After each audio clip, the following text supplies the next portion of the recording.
I'm Julienne Turkel. And I'm Asiah White. And this is The Price of Admission, a movie review show brought to you by Frequency TV. Today, we'll be showing you some of the reviews we made this semester.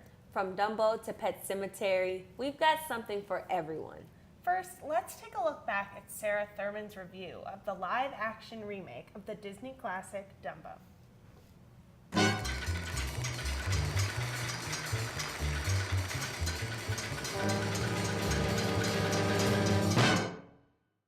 Tim Burton's live-action adaptation of the 1941 Disney animated classic Dumbo is yet another example of an obsolete remake made to cash in on the loyal Walt Disney fan base.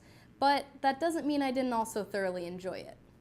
With the original film containing little dialogue, the writers had a lot of room to reimagine the world that Dumbo lives in and the characters that inhabit it. The biggest addition that was made was the addition of the Ferrier family. Holt Ferrier, played by Colin Farrell, has recently returned from World War I. He and his wife were a very popular equestrian circus act before he left.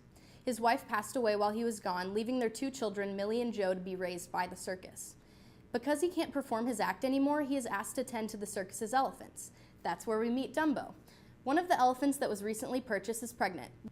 The circus's ringmaster, amusingly portrayed by Danny DeVito, is sure that this new baby will bring prosperity back to his circus. When Dumbo is born, he's horrified by his appearance, saying he's got a face only a mother could love. Holt is ultimately the protagonist of the film. His struggle to reconnect with his children after experiencing so much loss is the most powerful storyline the film has, making Dumbo more of a vehicle to help them connect rather than the sole focus of the movie. Millie and Joe provide the childlike magic and wonder Dumbo is best known for. Millie, played by Nico Parker, the daughter of British actress Thandie Newton, is wise beyond her years and a great addition to the story. This was Parker's first role in a feature film, but I have a feeling this won't be her last. She was definitely a standout. Because the film takes place in a more realistic live-action world and not an animated one, some elements like the talking mice, the baby animals being delivered by storks, and a few others are taken away in this version, but still alluded to in creative Easter egg ways that are fun to look for. The film exists in a very Tim Burton-esque universe. The colors are muted, the characters are over the top, there's a lot of CGI used in settings that look too abstract to exist in the real world, but it's engaging and it works. Dumbo's mother and the other elephants are animated hyper-realistically, but Dumbo is animated to look similarly to his original 1941 version, with large endearing eyes and of course his iconic floppy ears. The most important thing this remake didn't lose is the childlike wonder that many remember experiencing when they were children watching Dumbo, amplified and now with heightened stakes and conflicts. When Dumbo soars across the screen, Michael Keaton's V.A. Vanderveer utters the phrase, "You've made me a child again," and this movie successfully does that for a few moments. I think you can, I think you can, I think you can, skip this movie. No, I'm mostly kidding, but I'm really not sure that Dumbo is really worth the price of admission of seeing it in theaters. In a time where we're being piled on with remake after remake, Dumbo falls through the cracks a bit. But if you're a big Disney or Tim Burton fan, I would give it a shot. This is Sarah Thurman with Price of Admission, signing off.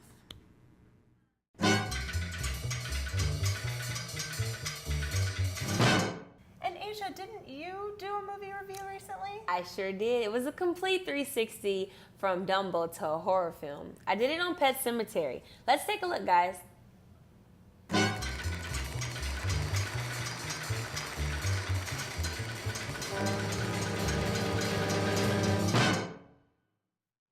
Stephen King is a hot topic once again for box office, where everything old is now new again. Pet Sematary is based on the novel created in 1983, where the novel was then transformed into a film back in 1989. But now in 2019, we have another rendition of it.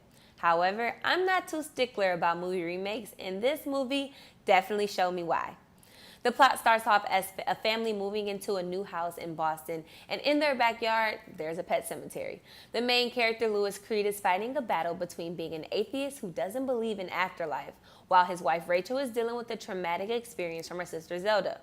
Throughout the films, Louis is dealing with an internal battle of facing the reality of afterlife and understanding it, while Rachel continues to have flashbacks and appearances from her sister Zelda. Though the conflict in this film seems to be embarked, it's like we're waiting for Zelda to appear. We felt like it was coming. We knew something was coming.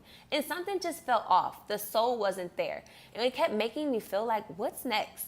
Louis just felt bland as a character, and there was no connection to him. His character didn't make me feel a connection to him or see if he was actually growing or evolving. But Rachel, I just wanted a little bit more from her. All in all, the film seems to be a bit gimmicky and cheesy, and the production cost seems to be used very well, along with the casting. But I don't think Pet Sematary is worth the price of admission.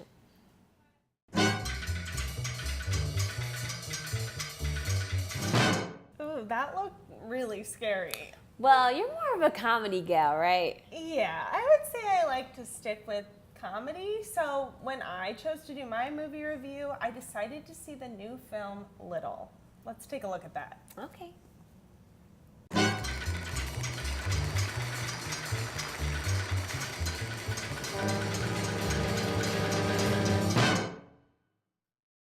The one element of Little that is undeniable is the immense amount of female empowerment and representation in front of and behind the camera.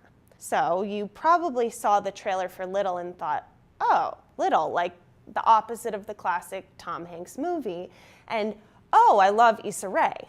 I'm here to tell you that all your thoughts were correct. The moment Little began, nostalgia came sweeping into the theater. It has the familiar format and magical tones of big, Groundhog Day, and more modern movies like 13 Going on 30, Freaky Friday, and I Feel Pretty. The film was directed by Tina Gordon and Tracy Oliver, who brought Girls Trip to the screen. I would describe this film as a very commercial, fluffy comedy. It has real moments of hilarity, but they are few and left me wanting more, while the rest of the plot felt predictable. Regina Hall hysterically plays the out-of-control bully, Jordan Sanders. At the beginning of the film, we discover her behavior stems from a middle school experience of being bullied. Now, she has made it her goal to get back at innocent people. Marseille Martin plays the younger version of Jordan when she becomes little again and must navigate the world in a new light. Marseille Martin is the real-life movie mogul behind the entire film as well, which makes you adore her and forgive some of the thin writing in the film. The best part of the film is the charming character, April, played by Issa Rae. April plays Jordan's assistant and must become her guardian when she becomes little again.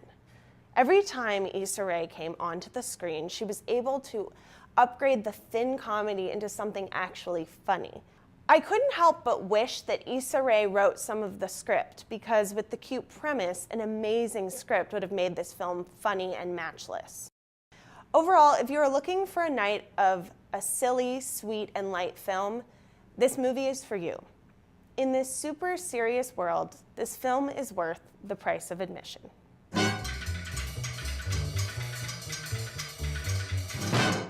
I definitely need to see Little. Yeah, it's hysterical. You'll love it. I know there's like so many movies that I need to see, but now we only have one movie review left, and that's Breakthrough. Let's take a look.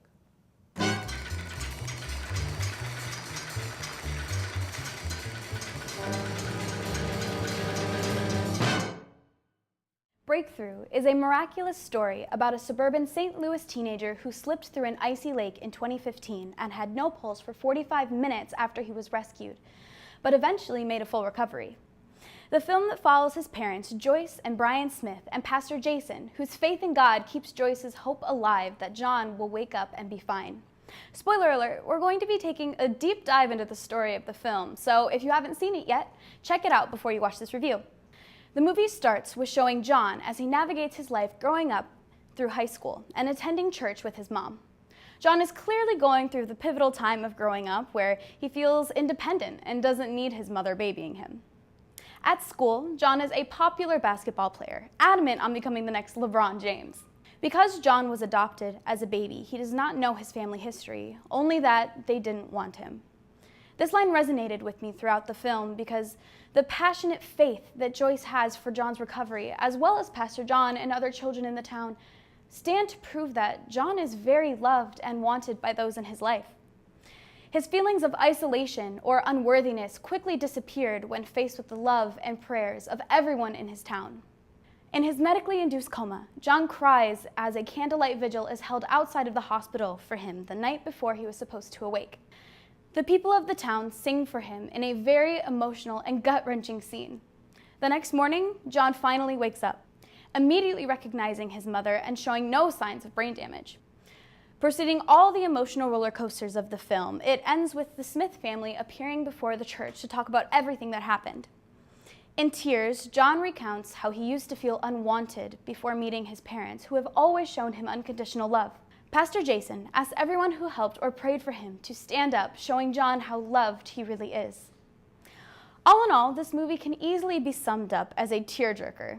It is real and raw and honest. Oftentimes, movies that are based on real events are exaggerated for cinematic effect, but this movie felt as real as it could be. The portrayal of Joyce's stubborn belief that her son would be okay despite all of the negative news from medical professionals, and then being absolutely correct in her convictions, just proves that giving up is never the answer. Regardless of what viewers believe or don't believe, this movie is sure to tug at some heartstrings. In other words, Breakthrough is absolutely worth the price of admission. I'm Bea Benedam, and thanks for watching.